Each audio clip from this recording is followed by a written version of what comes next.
Casey Griffin, the mayor of the city of Heber Springs, and today I'm going to read chapter 28 and 29 of How to Eat Fried Worms.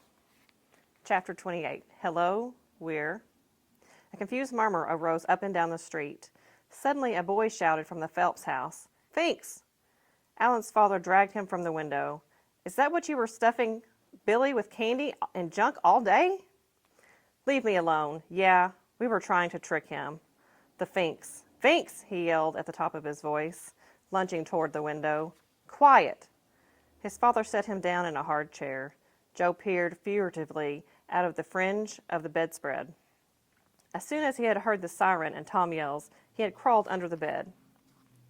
And that's what Billy woke up the whole neighborhood up.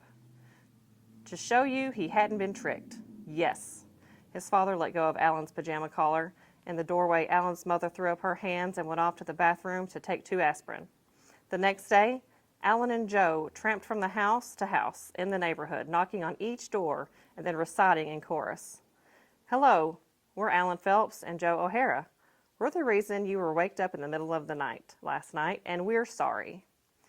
Breath. "You'll be happy to know our parents have punished us, and we can't look at the television or have any dessert for a month.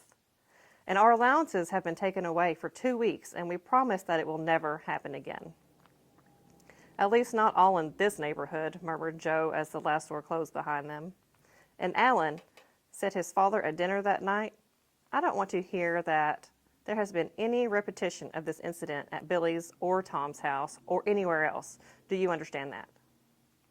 "But we can't let them go away with it, Mr. Phelps," called Joe from the living room. There was waiting for Alan to finish dinner. "There will be no repetition of this accident or anything like it," repeated Mr. Phelps.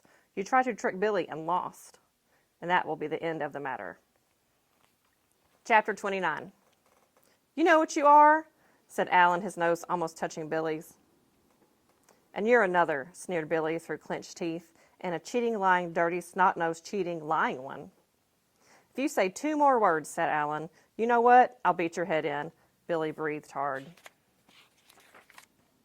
"I'm right behind you," muttered Tom, peering grimly over Billy's shoulder, his fists clenched. "Yeah?" said Joe from behind Alan. "So what? We can lick both of you with our hands tied behind our backs and paper bags over our heads. You couldn't lick a flea. Yeah? Yeah. Spiffle, whack, thump. Someone's choking. No fair. Thump, gouge. Joe crawled off behind a tree, nose bleeding. Whomp. He's pulling hair. He's scratching. Twist, twist.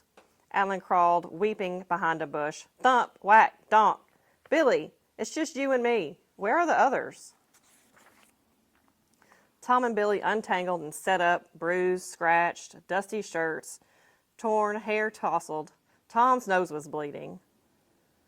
Billy's shoe had come off. Yeah, sassed Alan and Joe from behind the tree. Billy started to shake his fists at them and clamber up, but then sank back. Tom panted beside him, bleary-eyed. Yeah, all worn out. Can't fight anymore. Alan scooped up a handful of mud and flung it at Tom and Billy, and then Joe did the same. Billy and Tom scrambled up and pelted back. Muttered, spattered against trees and bushes. Alan began to cry. A rock had hit Billy over the eye. He sat down backward in the mud, covering his head with his arms, sobbing. Joe and Tom stopped throwing. Joe grabbed Alan. "Come on." Tom knelt beside Billy. "Let me see, Billy. Is it bad?" "Take your arms away so I can see." He tried to pull Billy's arms apart. Billy wrenched away. "Come on," said Tom in a scared voice. "I'll take you home. Come on.